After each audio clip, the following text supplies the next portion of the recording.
নমস্কার। আজকে এই ছোট্ট একটা অনুষ্ঠান, এখানে শত্রু দমন নিয়ে কিছু টিপস আমি দিচ্ছি যেটা কাজে লাগাতে পারেন। ধরুন আমাবস্যার দিনকে একটা মধু শিশি, ডাবর হানি ছোট শিশি পাওয়া যায়। স্পেসিফিকভাবে আপনার যে শত্রু আছে, লাল কালি দিয়ে তাদের নামটা আপনি লিখুন একটা কাগজে, লিখে ওইটাকে একটা পুড়িয়া মতন করে মধুর শিশিতে দিয়ে দিন, দিয়ে ছিপিটা আটকে দিন। আর এই লেখার সময় বগলামুখীর মন্ত্রটা একটু জপ করবেন। ওং হ্রিং বগলামুখী সর্বদুষ্টা নামে জায়গায় হবে যার নাম দিচ্ছেন তার নাম।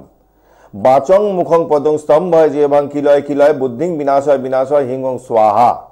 এই মন্ত্র জপ করে ওইটাকে কমপ্লিট করে মধুর শিশিটাকে ভালো করে আটকাবেন।